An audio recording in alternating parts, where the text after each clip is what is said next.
Joining us now is Leonard Larry McKelvey, who's actually better known for his role on the wildly popular Breakfast Club show, and he's known as Charlamagne the God. Charlamagne, thank you so much for joining us today. Peace. How are y'all? We're doing well. We're doing well. So I look big on that screen. Lean back. There you go. There we go. So Charlamagne, you just put out a new book, and I read it in a day. I thought it was fantastic. Get Honest or Die Lying: Why Small Talk Sucks, which I honestly cannot relate to more. I can't stand small talk. And what I loved about your book was that you are encouraging people to engage in substantive conversations that might make the two parties uncomfortable due to differences in political views, or maybe they're discussing something controversial. But the idea is to embrace discourse, and I love the message that you have in that book. And so with that said, I want to embrace some discourse right now by starting off with a question about something that stood out to me on The View when you made an appearance on the show. So I want to go to this video. It's an exchange between you and Sunny Hostin, and then I'll ask my question. Take a look. You endorsed Joe Biden back in 2020, but this time around you say you're not going to endorse anybody. Charlamagne, now is not the time, in my opinion, to sit this one out. Yeah, I didn't say that. I never said I was sitting it out. What you gonna do? I'm definitely voting in November, but what I like to focus on is issues, not individuals. Like, when but you why not endorse? Huh? Why not endorse Biden? Because if I'm sitting here telling my listeners that, you have somebody out there who is a threat to democracy, you have somebody out there who said they want to, suspend the Constitution to overthrow the results of an election. You saw this person, try to lead an attempted coup of this country, and I'm telling people that this guy is a threat to democracy. Have you ever read Project 25? There's only 2 candidates out there. So if I'm saying that about this individual, the choice is clear, right? So you're clearly unhappy with the Biden administration, considering the fact that you're kind of making this distinction between, doing an endorsement as you did in 2020 versus what you're planning on doing this time around. You're not endorsing Biden, but clearly you're going to vote for Biden.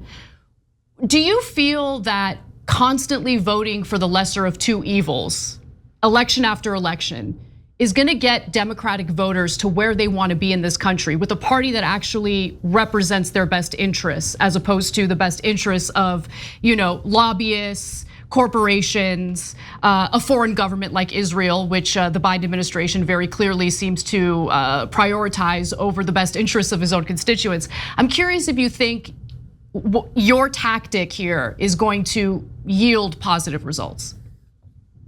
Well, I want to say in 2020, I didn't endorse President Biden either. In 2020, I was on record saying that I am, voting for this administration because of, his vice presidential pick, Kamala Harris. Like I said that in 2020. So I don't even know where the rhetoric came from that, I'm endorsing, President Biden. And, you use some language just now that I think is so interesting. And when you see statistics like, 1 in 4 Americans have unfavorable views of, both Trump and Biden, or when you hear my man Tim Ryan, talk about the exhausted majority, how people are just tired of politics. At some point, people got to get tired of choosing between the lesser of 2 evils, right? Like, I wonder when we even say that, do we even understand what we're saying? Like, if you walked in a room and somebody put 2 evils on the table, I want you to think of the most evilest things you can possibly think of. And they put them on the table and said, hey, you have to choose between one of these 2 things. Wouldn't that be a very difficult choice for anybody? Would that be something that you would want to tell people? Oh man, well, since I got to choose the lesser one, I guess I will endorse this one. It's like, we use this language that's kind of like, it's discouraging. It's coercive. Like literally, that's what it is. It's very discouraging, to the American people. And that's why I say I would rather talk about issues than individuals, especially in an election like this. When in an election like this, where neither one of the candidates are people that folks really truly enjoy. Well, I'm not gonna say that because they definitely have their bases, but people like me can't really get into. I would rather just talk about the issues as opposed to talking about the individuals. Yeah, I just want to respond to that because, for every election cycle, I've caved into that framing, lesser of two evils, lesser of two evils. At this point, it's the only rallying cry that the Democratic Party has. Vote for us because the other guy is worse. It's been election cycle after election cycle, the same nonsense. And this time around, I'm not going for it. I'm not gonna fall for it because the one saving grace for the Democratic Party previously was this idea that they're the decent ones. They're the ones who care about people of color. They're the ones who care about brown Americans. And then you see the slaughter of innocent Palestinian civilians with the Biden administration greenlighting it. And I just don't think they have a leg to stand on that issue. So that's where I stand on it, but I totally hear what you're saying. I mean, focusing on the issues is important. It's just that I don't think the Democratic Party has been focusing on the issues. Yeah. Go ahead. Yeah, to your point, people are tired of voting out of fear because, I first voted for President, Barack Obama. That was the first time I ever voted, period, locally, on a national level. And ever since then, I've just heard the rhetoric, right? The rhetoric is always the Republican candidate is going to end democracy. The Republican candidate doesn't care about democracy. It's just like, damn, y'all been using the same language for all these different presidential Republican candidates to the point where you actually now have a real threat to democracy out there. And you're kind of like the party who cried wolf. And it's like you can't even get, you can't even get the sense of urgency up in America because people are like, oh, I heard that before. You told me that about the last guy. Yeah. So Charlamagne, for people who are unfamiliar with this, because a lot of folks watch cable news and they think the Democratic Party is amazing and that Joe Biden has accomplished more things than any president since FDR. And he's just God's gift to humanity, but especially God's gift to African Americans. And so when they see you saying, look, I'm not gonna bother endorsing the guy, they might be shocked, and it appears on television, they are shocked. Wherever you go on television, they seem to be yelling at you, how dare you not do a full support of Joe Biden. So can you explain to people at home that don't know, why are you dissatisfied with the Democratic Party? Oh man, it's a lot of reasons. The main reason for me is because I'm always thinking about the least of us. And when I'm in home in Mounts Corner, South Carolina, or just in South Carolina, period. I come from a rural area in South Carolina. When I'm, in Newark, New Jersey, doing community service, you see that a lot of people's conditions have not changed. It's really, just that simple. Especially, in the community that I come from, amongst Black people. And it's just like, man, we've been voting for change, and President Obama told us about the audacity of hope, and he told us that it was change, we could believe in. And it's just like, man, when I look at the least of us in our societies, things have not changed for them, in any way, shape, or form. So that's one of the main reasons that I get frustrated, because whenever it's election time, it's like clockwork.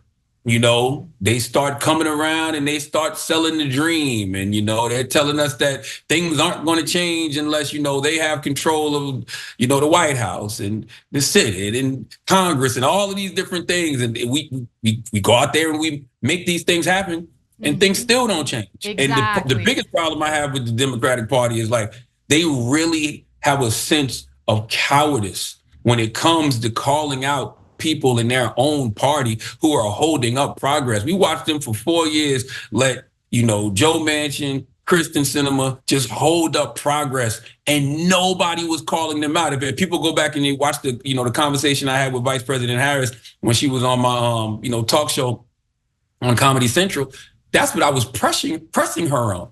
Because we know if that was the Republican Party, Donald Trump would have had a million nicknames for Joe Manchin. He'd have had a million nicknames for Kristen Sinema. They'd have been putting pressure on them, to do the things that they need done so, they can move their agenda forward. And it's just like, if I don't see people fighting, it's like, why am I going to fight harder than they seem to be? Thanks for watching. Our audience has helped build TYT into the media giant it is today. Together, we can accomplish anything.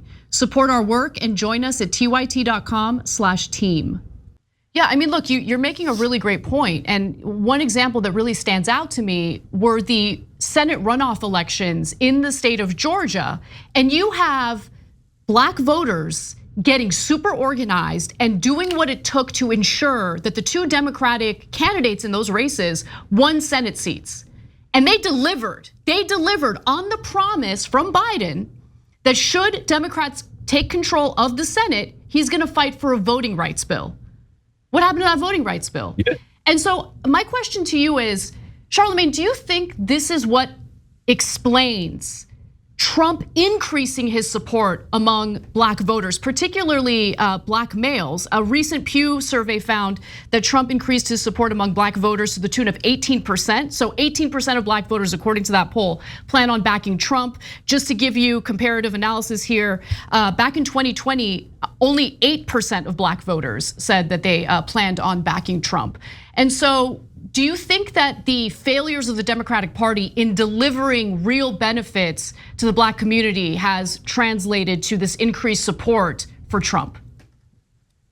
Well, I do think that number is overstated. I just can't see, 22% of black people voting for Trump. But to answer the question, yes, I do think that is, one of the reasons, and I'm glad that you gave that reason as opposed to, people, that narrative out there that people are saying because, he's a convicted felon, it's a bunch of black people gravitating towards him. Like, that's just nonsense. I do think that there are people who are, fed up with just, the Democratic Party in general, and they are looking to try something new. And, Trump is another option that's out there. But I do believe that number is overstated because I've never met a black person that's been polled. And I've been having this conversation over the last couple of weeks because I keep seeing that number. And I'm like, have you ever been polled? Have you ever been polled? And folks are like, I've never been polled in my life. So I think that number is very, very overstated. And I hate how they trying to push Trump on us. Mm-hmm. Like, white women are the reason that Donald Trump, got into the White House. Like, when you look at Trump's support right now, it's probably majority white male. So it's like, I don't know why all of a sudden they're trying to push it on, black people and black males in particular, and saying that our support for Trump has gone up. I do think it'll probably be an uptick, but I can't see 22%. If it's 22%, the Democratic Party would need to really do some soul searching. Yeah, okay, so first of all, Charlamagne, I do want to correct you. Joe Biden did have a nickname for Joe Manchin. As he was signing the bill that Joe Manchin absolutely destroyed, he handed him the pen he signed it with and called him JoJo, his affectionate name for Joe Manchin. Okay, I'm not kidding, by the way, that actually happened. So this pathetic. Now, look, Charlamagne, after the election, are they, you mentioned, I don't know why they're talking about young African Americans who might or might not be supporting Trump. Now, I'll tell you why, because they're gonna blame you guys afterwards. And they're gonna blame you in specific as they do to us all the time. Biden would have won if it wasn't for rascally Charlamagne the God who misled people and blah, blah, blah, blah, blah, right? So, but to me, the actual misleading is happening by mainstream media who keeps telling African Americans, especially in critical primary states like South Carolina, the establishment Democrats, the corporate Democrats, the conservative Democrats have your best interest in mind. Don't vote for progressives like Bernie Sanders or Nina Turner in primaries. Oh, no, no, no, no. It seems like they agree with you on all the policy and will actually fight for you. But remember, they hate the Democratic Party and boo, they're terrible. Don't vote for progressives. So instead of picking conservative Democrats like Joe Biden or going to Republicans who are monsters and clowns like Donald Trump, what do you think about the idea of trying to redirect folks, especially African Americans within the Democratic Party, towards progressives like Nina Turner, so they actually have a fighter on their side who actually agrees with them on policy?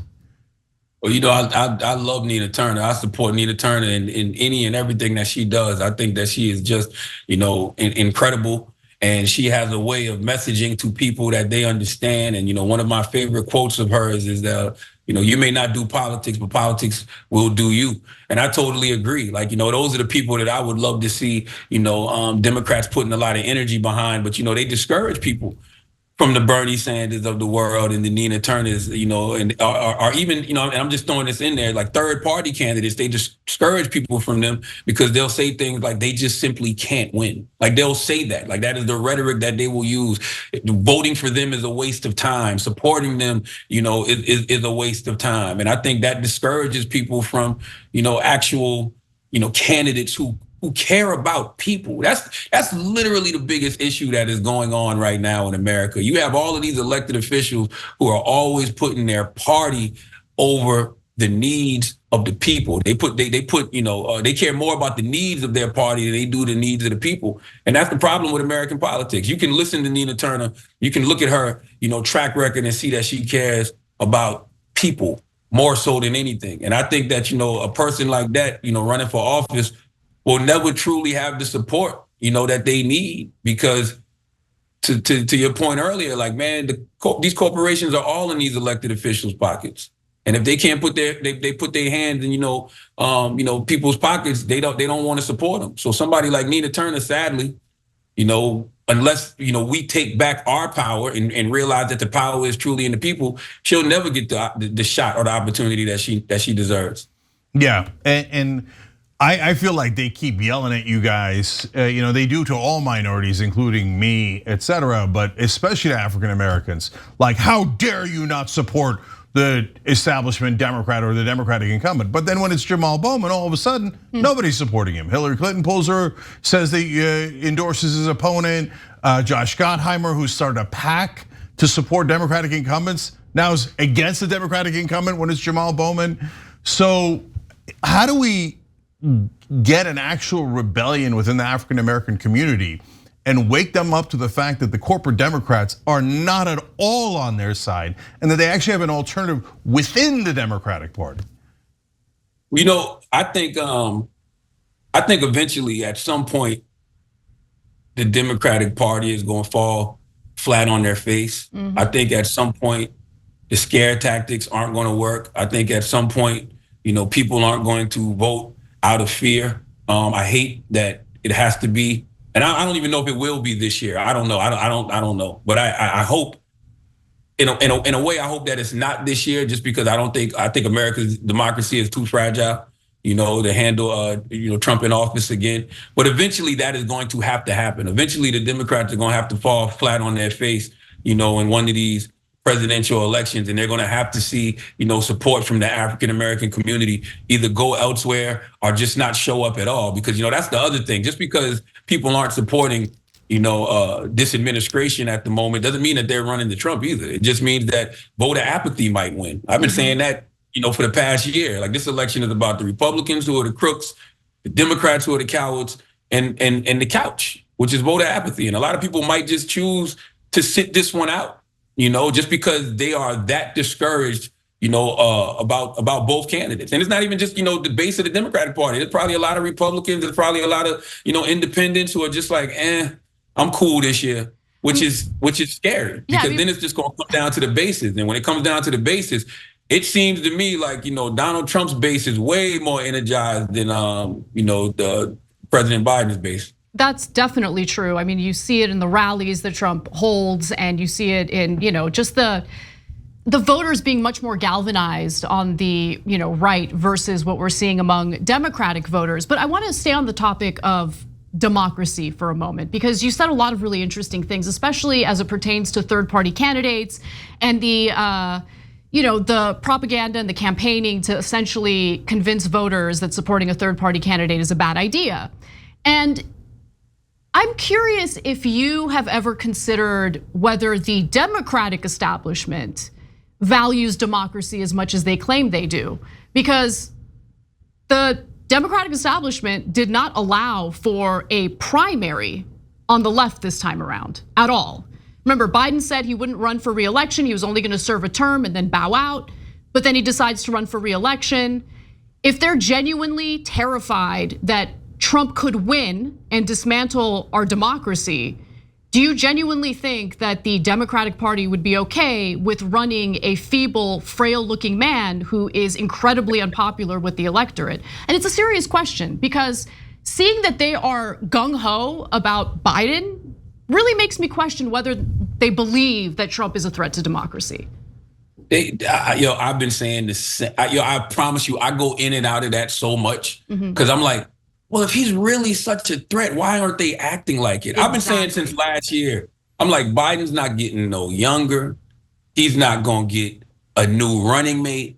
So if you look at the polls and it's looking like, this true threat to democracy, even can still win in November, why are you taking the chance of even running a President Biden? They got mad at me for simply asking, is the Biden-Harris ticket still a winnable ticket? That's a great question. Got mad at me saying, they got mad at me when President Biden said, I forgot who asked him. They asked him, they said, who else do you think can beat Donald Trump? He said out of his own mouth, like 50 other Democrats that could. Well, I'm like, line them up then. If you believe 50 other Democrats can beat Donald Trump, won't you do us the biggest favor and step aside and give somebody else an opportunity? Because it's not that President Biden, has been a terrible president over the last 4 years. It's the fact that the person he's up against, when you look at all, you look at the convictions that he just went through, you look at all of the criminal charges, you look at the fact he led an attempted coup in this country. He says things like he wants to terminate the Constitution to overthrow the results of an election. We've seen what he is capable of doing and willing to do. That guy is who it's too close to call with. It's like, come on. And listen, all of these elections are close, but come on, man. Like, it shouldn't even be an option. Like, it should be a whole different conversation happening in America. And I think it would be if, there was another candidate up against President Trump. And, he's still sucking all of the air out of the room in regards to the media. I say it all of the time. Everybody spends so much time talking about how terrible Donald Trump is and the terrible things that he does. But the left, especially left media, they don't spend enough time, talking about the things President Biden has actually accomplished. They don't talk about the things that this administration has actually accomplished. And then you wonder why people say things, well, what are they doing? What have they done? I don't know. It's your job to tell us, but you don't, because you're too busy focused on Trump, because Trump actually brings numbers and ratings. Yeah, I know what he's been doing. He's been funneling our precious resources and hard-earned taxpayer money to a foreign government, Israel, so they can continue on with the slaughter of innocent Palestinians in Gaza. That's what he's been up to over the last, several months. And to your point, Charlamagne, if he has some great accomplishments that he wants to tout, who's stopping you? Yeah. Like, why don't you get out there and say it strongly, forcefully? That's because he can't. So that leads me to my question here. They're about to have a debate in a couple of days. If Biden falls flat on his face, and now the bar is so low that if he just doesn't melt on stage, everyone in media is gonna declare him a champion, a dynamo, greatest thing ever, because oh my God, he didn't pass out in the middle of the debate. But if he does flop so hard that it's even the media can't deny it, should they pull him? I would say yes. The reason I would say yes is because the base is gonna show up, and but it's about like those independents and those hypothetical swing voters, those people who may be undecided. It's about them. Like, those are the ones that I think are really gonna change the tide of the election. Come November. I would also say the youth vote. Because when you look at the last election, I think, like they said, over 50% of all young voters showed up. I think that you would want to rally them to show up in November too, but it's going to be hard because of what's happening in Gaza. Like what was going on those college campuses was a real issue that I feel like Democrats dropped the ball on in regards to how they were messaging to those young people. And I don't know how you flip that switch come November. Like, when I see that, throughout the country, especially in Michigan, people voting, non-committed for Biden. I don't know how that mentality changes in November. I don't know what rhetoric or what narrative you push to people that's going to have people say, well, you know what, we did this then, but come November, we're going to be gun-ho, to show up for you. So I think that you would probably have no choice, but to pull them if you really truly care about, democracy. And I'll give them a tip for Thursday too. It's all of this talk going around about, Biden needing to be drug tested, and they want to check them for PEDs. If they got PEDs to give them, give it to them.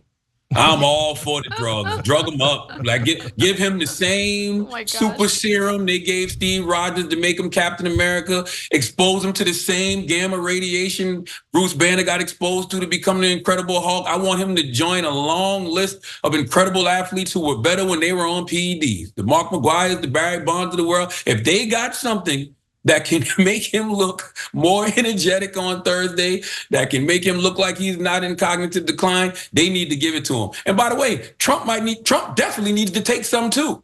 So I'm like, yo, man, everybody need to stop trying to, call each other out for possibly using performance enhancing drugs. And both of them need to get on performance enhancing drugs and may the best prescription win on Thursday. That's the sorry state of America right now. And that's sad, right? It's sad that we're here, but it's true. It's like, if they got something to give them, give it to them. So we're gonna come back and talk about policy, but as you say that, Charlamagne, look, I think imagine somebody like Nina Turner on that debate stage and how she could bust Trump up. But here we are rooting for the Biden team to load him up with drugs so he could not pass out during the debate. Why? Why did we pick such a feeble, old, ridiculously stale candidate that no one is interested in? It's madness. I don't know if we picked him as much as circumstances picked him. And what I mean by that is when you go back and you look at 2020, you just look at everything that was going on in the world. From COVID to people out in the streets protesting, for the murder of George Floyd. It was a lot going on in 2020, plus 4 years of, constant Trump. I don't know if President Biden, wins in 2020 or even becomes the nominee if it wasn't for, all of those, that series of unfortunate events. Yeah, and plus all the corporate Democrats panicked when Bernie won the first 3 states. So they were like, no, we can't be a progressive. He would actually deliver. No, we have to put in a guy who's not gonna deliver, but then yell at everybody to vote for him. Super pro-democracy. Yeah, if you had one thing that the African American community in specific could unlearn, what would it be? Oh man, wow, that's a fantastic question. One thing that I would want us to unlearn, we are, and I think a lot of us know this, but we are not what propaganda has made us seem to be, to the world. I guess since we're talking about politics, I'll keep it on politics. I think that we should be able to criticize the Democratic Party, right? Without, people labeling us, anything else. If we are the people who vote for them at the high number that we vote for them, we should be able to criticize them and know what is in our best interest to do for the country, come November. But, we will not get any real change. We will not get the things that we want if we don't push them and if we don't criticize them. So I want us to unlearn, just going along to get along, with the Democratic Party or any party for that matter. Because I don't feel like Black people in particular should be beholden to any particular party. I think that we should only be voting our interests, and we should be voting for issues that directly impact us as a community. So to answer the question, I want us to unlearn being afraid to criticize the Democratic Party, because if we have supported them the way that we've supported them all of these years, we should absolutely positively be able to criticize them, and they should listen and move how we want them to move. If you enjoyed this video, that's because of our members. They make us independent, they make us strong, and they make us honest. Become a member today by hitting the join button below.